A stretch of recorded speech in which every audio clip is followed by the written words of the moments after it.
এটাও আমরা জানি, এই যে একটা বিশাল আড়ত মার্কেট আছে, এখানে যে দোকানগুলো আছে, দোকানগুলো স্বস্তিদায়কভাবে যারা ব্যবসা করে তারা পায় না।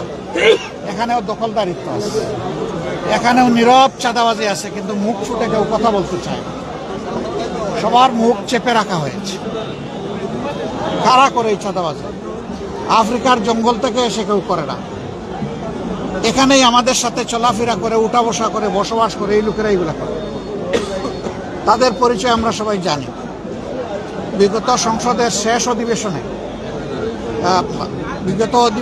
শেষ দিবসে আপনারা শুনেছেন, আমি পরিষ্কার বলেছি যে সংসদের 300 জন সদস্য যদি সিদ্ধান্ত নেয় যে বাংলাদেশে চাঁদাবাজি হবে না, তাহলে কেউ করার সাহস হবে না। কিন্তু এরাই যদি আশ্রয় প্রশ্রয় দেয়, তাহলে চাঁদাবাজি বন্ধ করা অসম্ভব। আমরা চাই চাঁদাবাজিটা বন্ধ হোক। আপনারা চান কিনা সবাই?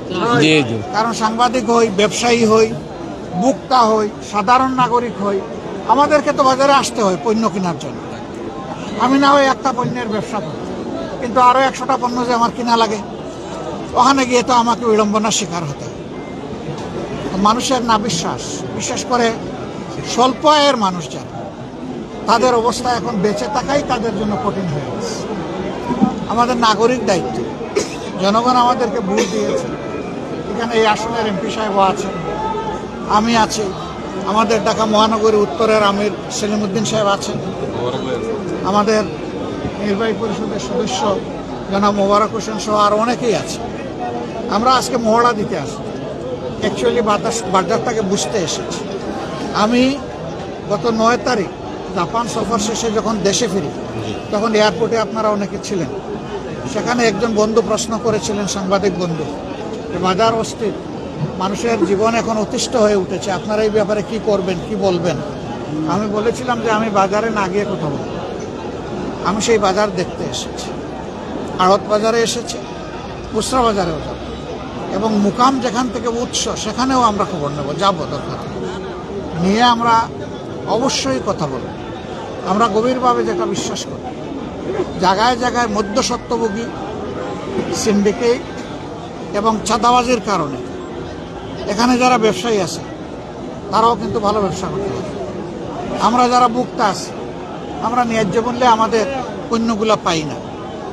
কৃষক তার উৎপাদিত মূল্যের ন্যায্য মূল্য পায় না, মাঝখানে অন্যদের পেটে ঢুকে যায়।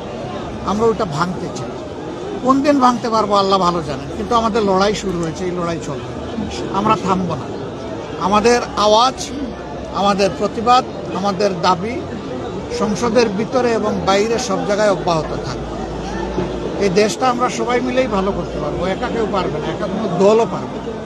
জনগণের সহযোগিতা দরকার। দেশ তো জনগণের জন্য, দেশ জনগণের, দেশের মালিকও জনগণ, আর দেশ হচ্ছে জনগণের জন্য। এই জন্য জনগণের জন্য আমাদের লড়াই সংগ্রাম ইনশাল্লাহ অব্যাহত থাকবে।